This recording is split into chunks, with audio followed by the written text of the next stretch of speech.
నమస్తే. ఇప్పుడు మీరు చూడబోతున్న వీడియో ఖచ్చితంగా మీకు ఉపయోగపడుతుంది, నచ్చుతుంది కూడా. మరి మీకు నచ్చిన విషయం నాకు తెలియాలి అంటే ఈ వీడియోని మీరు లైక్ చేయాలి, షేర్ చేయాలి, అలాగే మన ఛానల్‌ని సబ్స్క్రైబ్ చేయాలి. మీ సపోర్ట్‌ని నాకు అందిస్తారు కదూ! ఓకే. ఇప్పుడు వీడియోని స్టార్ట్ చేద్దాం. సూర్యోస్మి, నేను మీ విక్రమాదిత్య. ఆరోగ్యమే మహాభాగ్యం, ఆరోగ్యం భాస్కరాధీనం. ఆదివారం మద్యం మాంసం మైదనం వద్దు, ఆరోగ్యం ఐశ్వర్యం ముద్దు. మీరు ఆచరించండి, 10 మందిని ఆచరింపచేయండి. ఆచరించండి, ఆరోగ్యవంతులుగా ఉండండి. ఆచరించండి, ఐశ్వర్యవంతులు కండి. ఆచరించండి, ఆనందంగా జీవించండి. సూర్యోస్మి. నమస్తే, వెల్కమ్ టు అవర్ ఛానల్. నేను పద్మిని. ప్రస్తుతంతో పాటు ప్రముఖ ఆధ్యాత్మికవేత్త, సూర్య ఉపాసకులు, sun spiritual society founder Vikramaditya గారు ఉన్నారు. మాట్లాడదాం. సార్ నమస్తే. సార్ సూర్యోస్మి తల్లి. చంద్రశేఖరేంద్ర సరస్వతి మహాస్వామి వారి గురించి మాట్లాడుకోవటం అనేది, ఆయనను తలుచుకోవటం అనేది, ఆయన చిత్రపటాన్ని చూడటం అనేదైనా కూడా అది పూర్వజన్మ సుకృతమే. ఈరోజు మహాస్వామి వారు 1994 ధనుర్మాసంలో బహుళపక్ష ద్వాదశి నాడు ఆయన శివైక్యం చెందినటువంటి రోజు. శివుడే శివుల్లో కలిసినటువంటి రోజు అది ఈ రోజు. సో ఒక్కసారి స్వామి గురించి, మహాస్వామి గురించి మీ అనుభవాలు, మీకు ఆయన గురించి చదవటం కానీ లేకపోతే ఇట్లాంటి అనుభవాలు ఒక్కసారి. ఈ మధ్య ఈ గత ఒక 10-15 రోజులుగా లేదా ఒక 1 monthగా అంటే నేను ఒక గ్రూప్లో ఉన్నాను. అది కేరళకు సంబంధించినటువంటి గ్రూపు. ఆధ్యాత్మిక పోస్టులన్నీ జరుగుతూ ఉంటాయి. స్వామివారు అప్పుడు స్వామివారితో ఉన్నటువంటి అనుంగ శిష్యులు ఆ అనుభవాల్ని చిన్న చిన్న కథలుగా రాస్తూ ఉంటారు. అవి చదువుతున్నారు. చాలా అద్భుతం. అంటే ఆయన దర్శనం కోసం ఏం చేయటం. ఒక చిన్న ప్రార్థన చేద్దాం. తప్పకుండా. అపార కరుణా సింధుం జ్ఞానదం శాంతరూపిణం శ్రీ చంద్రశేఖర గురుం ప్రణమామి ముదావాయం.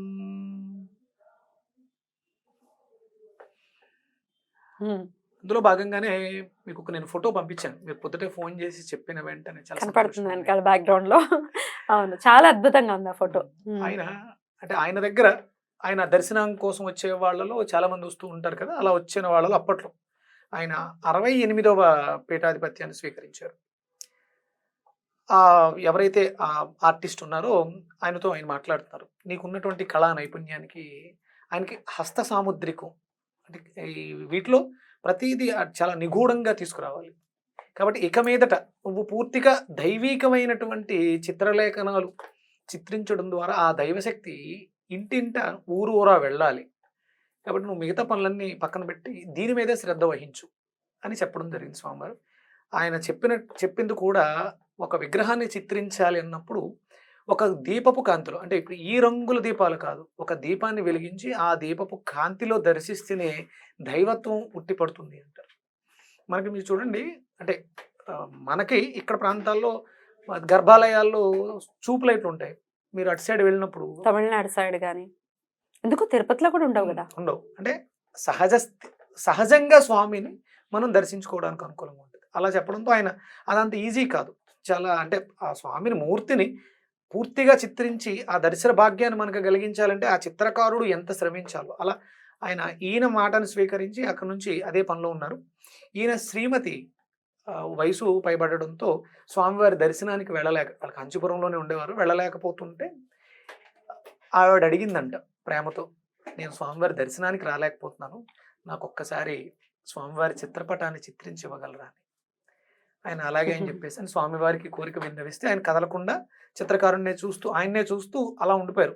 ఒక చిన్న దీపాన్ని వెలిగించి ఆ దీపపు కాంతిలో ఆయన చిత్రిస్తుంటే మనకి అక్కడ వెనకాల దీపము ఆయన కూడా కనిపిస్తారు. ఆయన కాంతిలో ఈ దీపం చిన్నపోయింది. అంతే కదా, అక్కడ ఉన్నది ఎవరు? నడిచే దైవం. అద్భుతమైనటువంటి అనుభూతులు. ఇలాంటి అనుభూతులు చాలా, అంటే అవి నేను చదువుతుంటే నాకు అంటే నేను అక్కడ లేను అనే భావన లేదు మనకి. మనం కూడా అక్కడ ఉన్నాం. ఒకరోజు ఆయన మొట్టమొదటిసారిగా పీఠాధిపత్యాన్ని స్వీకరించిన తొలి రోజుల్లో భిక్ష సమయంలో అందరూ కూర్చుని భిక్ష చేస్తుంటే ఆయనకి బాగా నచ్చింది ఒక కవ్. ఏంటిది అంటే పప్పు తోటకూర అని చెప్పేసి చెప్పడం జరిగింది. బాగుంది, చాలా బాగుంది అన్నారు ఆయన. ప్రశంసిస్తే ఆయన కూడా మురిసిపోయాడు వండినవాడు. మర్నాడు రెండో రోజు కూడా సేమ్, మళ్ళీ మూడో రోజు అదే పప్పు, 4వ రోజు అదే పప్పు. 5వ రోజు స్వామివారు అడిగారు, ఏంటి రోజు ఇదే చేస్తున్నారు? మీ శిష్యులందరికీ స్వామివారికి తోటకూర అంటే బాగా ఇష్టం అని చెప్పేసి అని చెప్పడం జరిగింది స్వామి. రోజు వాళ్ళు వచ్చినప్పుడల్లా తోటకూర తెస్తాం. గుట్టలు గుట్టలు తోటకూర. ఓహో! అలాగా అని చెప్పేసి ఆయన చింతించి మరునాడు భోజనశాలకు రాలేదు ఆయన. భోజనశాలకు రాకుండా గోశాలకు వెళ్ళిపోయారట. గోశాలకు వెళ్ళిపోయి అక్కడ ఉన్నటువంటి పేడని తీసి నాలుకకి రాసుకో. మొదటి రోజు, రెండో రోజు, మూడో రోజు అక్కడ ఉన్న వాళ్ళందరూ స్వామి ఏంటి మీరు ఇలా చేస్తున్నారంటే, నేను దైవత్వాన్ని వ్యాపింప చేయాల్సినటువంటి నా నోటితో రుచికి బానిసనై ఇది బాగుంది అని చెప్పడం ద్వారా నేను చేస్తున్నది ఏంటి, అందుకని నా నోటిని శుద్ధి చేసుకోవడానికి ఆవు పేడను స్వీకరించాలని చెప్పడం జరిగింది. అవును. మా గోమయాన్ని అలాగే గోమయాన్ని. గో మూత్రాన్ని కూడా ఆయన ఉన్నారు 5 రోజులు అలాగే అదే తీసుకుని ఉన్నారు అని నేను విన్నాను. మా బాబాయ్ అంటే జీవజాపల్యం అనేది వస్తుంది ఎంతటి అదే అంటే వాడికైనా. రాకూడదు అంటే రాకూడదు ఆయనకి రాకూడదు ఆయనకి కాబట్టి ఆ సన్యాసాశ్రమంలో ఉన్నప్పుడు రాకూడదు. రాకూడదు అది అలా ఆయన వ్యక్తపరిచాడు. ఎందుకు మీరు అంత ఎమోషనల్ అయిపోతున్నారు? అంటే మనం చూడండి, నాకు నచ్చలే అని పక్కకు పెట్టేస్తుంటాం. అది లేక బాధపడే వాళ్ళు ఎంతమంది ఉంటారు. ఆ భగవంతుడి అనుగ్రహంతో కదా మనం కడుపు 4 నిండా వేళ్ళు తినబోతున్నారు. లోపలికి వెళ్తున్నాయి. అవును. ఎంత సంతోషించాలి. ఆ. అంటే స్వామివారు కేవలం పప్పు బాగుంది అని ప్రశంసించడంతో తనకి అంత ఇది వచ్చేసిందా అని భావించి దాన్ని ప్రక్షాళన చేసుకోవడానికి, ప్రాయశ్చిత్తం చేసుకోవడానికి అంత చేశారు. ఈ జీవచాపల్యం కూడా చాలా ఎక్కువగా ఉంటుందండి. ఆయన అసలు. భక్తుల మనస్సుని చాలా బాగా తెలుసుకుంటారు. తెలుసుకునేవారండి అప్పట్లో వచ్చేవాళ్ళు. ఇలా ఒక చిన్న కథ ఏంటంటే, ఒక అమ్మాయికి పెళ్లి సంబంధం కుదిరితే ఆశీర్వాదం కోసం స్వామివారి దగ్గరికి తీసుకొచ్చారు. ఆ సరంజామా అంతా ఒక పళ్ళెంలో పసుపు, కుంకుమ, ఆ పెళ్లికి కావాల్సినటువంటి, అక్కడ చూస్తే ఇది ఒక కళ్యాణానికి వెళ్తుంది, ఒక అమ్మాయికి సంబంధం నిశ్చయం అయింది అని తెలియడం కోసం తెలుస్తుంది. అందులో ఒక ఎర్రటి చీర పెట్టేసి ఉంది. స్వామివారు ఎప్పుడు కూడా పట్టును ఎంకరేజ్ చేసేవారంట కదా, అది చాలా జీవహింస. అవును, అవును. అందుకని పట్టు పురుగుల్ని చంపి చాలా హింస ఉంటుంది. అందుకని కాకపోతే ఆవిడకి తెలుసో తెలియకో తెలియదు కానీ ఒక ఎర్రటి పట్టు చీరను ఆవిడ అందులో పెట్టి తీసుకురావడం జరిగింది. ఆవిడ అనుంగ శిష్యుడు బాలు గారు ఒక ఆయన ఉండేవారంట. ఇది స్వామివారికి ఇష్టం ఉండదు కాబట్టి ఆ చీరను మాత్రం తీసి పక్కన పెట్టేసి మిగతావన్నీ స్వామివారి ఎదురుగుండా పెట్టడం జరిగింది. ఈవిడ నువ్వు ఎందుకు అలా చేసావని ఆయనతో గొడవ పడుతుంది. స్వామివారు విన్నారు. విని భక్తుల దర్శనార్థం ఆయన బయటకు వచ్చి ఆ చీరని పక్కన ఉంచండి అని చెప్పడం జరిగింది. తీసుకొచ్చిన ప్లేస్లో మిగతావన్నీ పెట్టారు, ఆ చీరని పక్కన ఉంచండి. ఒక పొడిగాటి కర్రని తీసుకుని స్వామి ఆ చీరని ముట్టుకోకుండా ఇలా దులిపారు. అందులోంచి జరజరమంటూ 3 తేళ్లు, 2 పిల్లలు, ఒక పెద్ద తేలు బయటపడింది. అవి మీకు హాని చేస్తాయి కాబట్టి వద్దన్నాను అని చెప్పడం జరిగింది. ఇది అంటే పక్కన ఉంచమన్నప్పుడు ఆ బాలు గారు వ్యాకులత చెందారు. ఏంటి స్వామి ఇలా చేస్తున్నారు, అసలు దాన్ని ఎంకరేజ్ చేయరు కదా. అంటే ఇక్కడ తను ఎందుకు వద్దు అన్నాడు అంటే, తేళ్లు మిమ్మల్ని కొడతాయి కాబట్టి వద్దన్నాము అంటే తన మాట పోకూడదు, అక్కడ బాలుగారు మాట పోకూడదు. అలాగే వీళ్ళెవరూ కూడా చింతించకూడదు.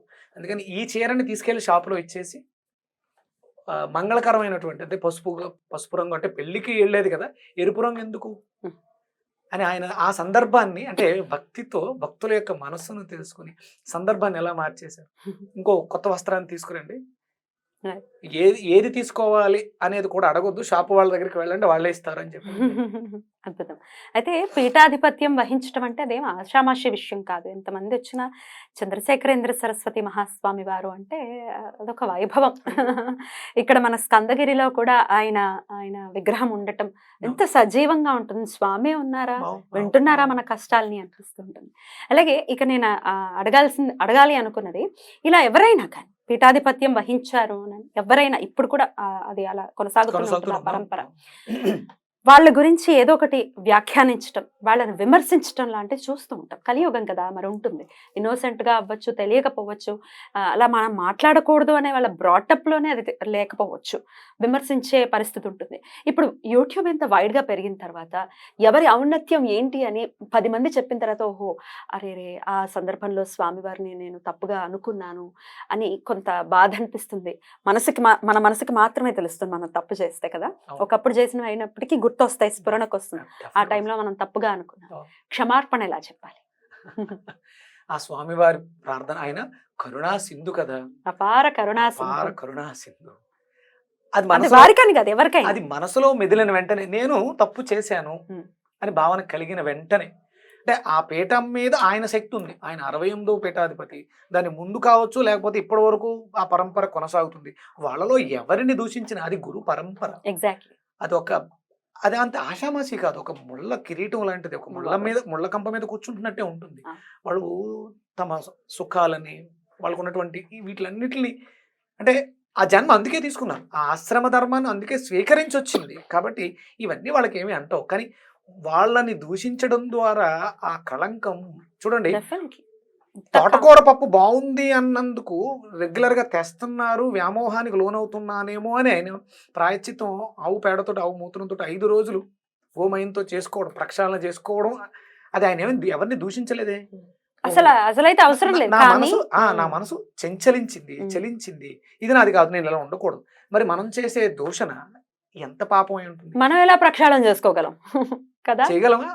ఒక 21 రోజు అర్ధమండలం ఆవు పేడని భుజిస్తూ గోమయాన్ని, గోమూత్రాన్ని స్వీకరించి ఉండగలమా? అది అంటే దూషించడం ద్వారా అంటే ఒకటి చెప్పగలను నేను.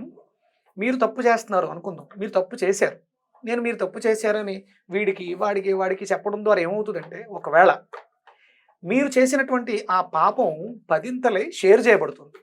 మీరు చేసింది 10 రూపాయల పాపమే, పోయింది. అది నా నోటితో ఆ అశుద్ధాన్ని నేను తీసేసుకున్నాను. ఒకవేళ అశుద్ధం అయితే. కానీ వాళ్ళు గురు పరంపర, అపార కరుణాసింధులు. వాళ్ళ జీవితాన్ని మన కోసం, అంటే మన ధర్మం కోసం, వాళ్ళ ధర్మం కోసం, ధర్మాన్ని నిలబెట్టడానికి ఆసేతు హిమాచలం నలుదిశల వాళ్ళు వాళ్ళ జీవితాల్ని త్యాగం చేస్తున్నారు. కాబట్టి అలాంటి వాళ్ళని దూషించడం అంటే ఇప్పుడు సామాన్య మనిషి తప్పు చేస్తే దాన్ని అశుద్ధంగా మనం మన నాలుకతో తుడుస్తున్నాం అన్నప్పుడు ఇక దానికి పేరు పెట్టడానికి ఎంత ఉంటుంది?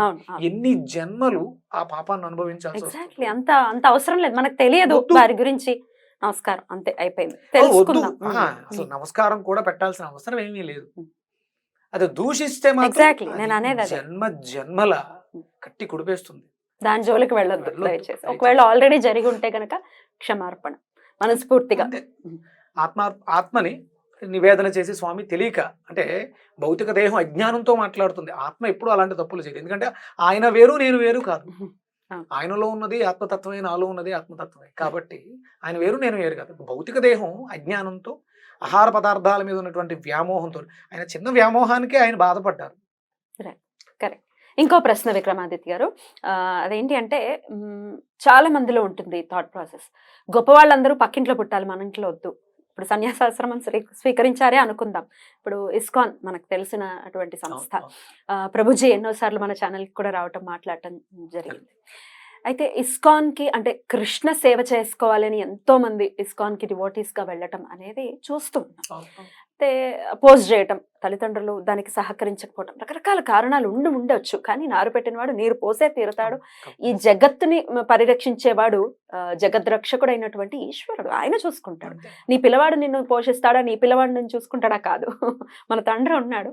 సరే, దీన్ని అర్థం చేసుకోవటం, ప్రాక్టికల్గా అప్లై చేయడం అనేది ఈ సాధనలో ఉంటే మేబీ వస్తుందేమో. కానీ ఈ సన్యాసాశ్రమంలోకి వెళ్ళటాన్ని డెఫినెట్గా అపోజ్ చేస్తూ ఉంటారు తల్లిదండ్రులు. దీన్ని ఎలా చూస్తారండి? అంటే ఇది ఒక రకంగా అంటే సిటీ మనకి దేశం సరిహద్దుల్లో ఉండి ఎలా అయితే సైన్యం కాపలా కాస్తున్నారో వీళ్ళు ఆ సైన్యానికి కూడా అంటే అందరినీ ఇక్కడ మనలో ఉన్నటువంటి ధార్మికత పోకుండా చేస్తుంది. దానికి త్యాగం చేయాలంటే ఎన్నో జన్మల సుకృతం. నీ బిడ్డకి అంటే అలాంటి సుపుత్రుడిని లేకపోతే సుపుత్రికని నువ్వు కన్నందుకు చాలా సంతోషించాలి. పున్నామ నరకాల నుంచి తప్పిస్తారు ఎప్పుడు అంటే వీళ్ళు చేసే ధార్మికమైనటువంటి కార్యక్రమాలు ఉన్నప్పుడు. ఆడు దుర్మార్గుడు అయితే స్వర్గంలో ఉన్న వాళ్ళు కూడా కిందకు వచ్చేస్తారు. పితృదేవతలందరూ కూడా సంతసిస్తారు. అందుకని దానికి తగ్గట్టుగా అది ఎన్నో జన్మల పుణ్యం. అంటే చెప్పడం ఈజీ, కానీ అలా పిల్లవాడిని ఇచ్చేయటం ఒక తల్లిగా అయితే కష్టమే. మరి అలా ఎలా దాన్ని బ్యాలెన్స్ చేసుకోవాలి, ఎలా పంపించాలి, మనస్ఫూర్తిగా పంపించాలి. ఎండ్ ఆఫ్ ది డే తల్లిదండ్రులు. ఇస్కాన్ ఆర్గనైజేషన్ నేను అడిగాను ప్రభుజీ గారిని కూడా, వాళ్ళైతే డెఫినెట్ గా తల్లిదండ్రుల అనుమతి లేకపోతే తీసుకునేటటువంటి పరిస్థితి ఉండదు. తల్లిదండ్రుల అనుమతి ఉండాలి, మనస్ఫూర్తిగా తల్లిదండ్రులు పంపించాలి అని అంటే వాళ్ళు ఎలా సన్నద్ధులు కావాలి? గుండె రాయి చేసుకోవాలి, శ్రీకృష్ణ పరమాత్మ ధ్యానం చేయాలి. ఒకవేళ అంటే మీరు అన్నది కరెక్ట్, ఇక్కడ మరి స్వామి సంకల్పం అయి ఉండొచ్చు. భగవద్గీత పారాయణం చేస్తే ఆ స్వామి ఆ గీత బోధన చేసి నీ బిడ్డని ఇంటి ఇద్దరు కూడా పంపించేటువంటి తల్లిదండ్రులు, వెళ్ళాలనుకుంటున్నటువంటి బిడ్డ కూడా ఒక సప్తాహం పారాయణం లేకపోతే ఒక మండలం దీక్షగా పెట్టుకుని పారాయణం చేస్తే ఆ స్వామి ఈ ప్రశ్నకి సమాధానం చెప్తారేమో. రైట్, స్వామి చెప్పాలి అయితే. అంటే స్వామి చెప్తారు, డెఫినెట్ గా చెప్తారమ్మా, Right. 100% చెప్తారు. రైట్, అద్భుతం సార్. స్వామి గురించి, మహాస్వామి వారి గురించి ఎంతసేపు మాట్లాడుకున్నా ఎన్నో అద్భుతమైనటువంటి విషయాలు మనం చెప్తూనే ఉన్నాం. మన ఛానల్లో కూడా చాలా సార్లు మాట్లాడుకోవటం జరిగింది. ఈ ఆ రోజు చిన్న చిన్న కథలు నా దగ్గర ఇంకా చాలా ఉన్నాయి. అవి చదువుతుంటే చాలా చిన్నగా ఉంటాయి, చాలా అద్భుతంగా ఉంటాయి. అద్భుతంగా చాలా. ఉంటాయి. ఆ, గాలి వానను ఆపలేదు అని ఒక చిన్న కథ ఉంటుంది. ఆయన నడిచి వెళ్తూ శ్రీశైలం నడిచి వెళ్తూ ఉంటారు. అవును, ఆయన ఏది పల్లకి మీద వెళ్తారు లేకపోతే నడిచే వెళ్తారు. ఇవి మనం ఇంకొక ఎపిసోడ్ ఇలా ఈ కథల గురించి మాట్లాడుకుందాం. తప్పకుండా. ఇలాంటి చాలా ఉన్నాయి కథలు, చాలా చదివా నేను, చాలా ఆనందం వేస్తుంది. వచ్చినప్పుడల్లా ఒక్కొక్కటి చెప్తూ ఒక్కొక్కటి ఉండండి. చెప్పుకుందాం, తప్పకుండా. స్వామి గురించి ఇంకా తెలుసుకోవాలి. తెలుసుకోవాలి, అద్భుతం. చెప్పాలి, ఆ బాధ్యత. ఎందుకంటే నా దాకా ఎందుకు వచ్చింది అది, ఉమ్. నేనున్న మాంద్యం ఏంటి, ఉమ్. ఆ సేవ చేయటం, Right. ఆ అదృష్టం నాకు దక్కింది, తప్పకుండా చెప్తాను. అద్భుతం, చాలా చాలా సంతోషం స్వామి గురించి మాట్లాడుకోవటం అనేది. పిలవగానే మీరు వచ్చి చాలా ఆనందం అనిపించింది అమ్మా ఇది. అంటే నాకు కంచి నుంచి ఆ. ఆఫర్ వచ్చింది, వచ్చింది, పిలుపు వచ్చింది. కాశీ వెళ్ళారు. కాశీ వెళ్ళాను. ఉమ్. అంటే నేను చేస్తున్నటువంటి సూర్య దీక్ష, సూర్య ఉపాసన, ఇక్కడ చేస్తున్నటువంటి ఆదిత్యోదయ పారాయణం నేను స్టార్ట్ చేసి 2017లో స్టార్ట్ చేశాను. 2020లో సంస్థను స్థాపించాను. అయోధ్య రామ మందిర నిర్మాణం ఎప్పుడు జరిగిందమ్మా, ఎప్పుడు స్టార్ట్ అయింది 2020. కదా? నాకు అప్పుడే ఇక్కడ మనం బీజం వేసాం, ఉమ్. అక్కడ నుంచి స్ప్రెడ్ చేస్తున్నాం. Right. ఫస్ట్ మొట్టమొదటిసారి పూర్వం రామ మందిర నిర్మాణం చేసిన నిర్మాత ఎవరు? పూర్వమా ఉమ్, తెలియదు. మొట్టమొదటిసారి ఎవరు? విక్రమాదిత్య చక్రవర్తి. అవునా? ఆయన ఫస్టా? ఫస్ట్ మొట్టమొదటిసారి ఇక్కడ ఆ దేవాలయ నిర్మాణానికి పూనుకున్నది విక్రమాదిత్య చక్రవర్తి. పేర్లు కూడా సింక్ అవుతున్నాయే. అంటే ఉమ్. ఆ కార్యక్రమం జరుగుతుంది నాతో. Right. నేను సన్ స్పిరిచువల్ సొసైటీ పెట్టినప్పుడు నేను అంటే నా కోరిక ఏంటి, స్వచ్ఛమైనటువంటి ఆధ్యాత్మిక ఆదివారాలు చూడాలి. నేను అలా వెళ్తూ త్రేతాయుగంలో రాముల వారు రావణాసుడితో చేస్తున్న యుద్ధ సమయంలోనే పుట్టింది. అవును. ఇది ఆయన కోసం పుట్టినటువంటి స్తోత్ర రాజ్యం. అక్కడ రామ మందిరంలో ఆయన ప్రాణప్రతిష్ఠ జరుగుతుంది. ఇక్కడ మనం ఏం చేయాలి, దీపాలు వెలిగించి ఊరుకోవటం కాదు, ఆదిత్య హృదయ పారాయణం చేయాలి. దీని గురించి వివరంగా ఒక ఎపిసోడ్ మనం చేయాలి. అంతే. Right sir, thank you so very much. నమస్తే. సూర్యోస్మితలు. సూర్యోస్మి.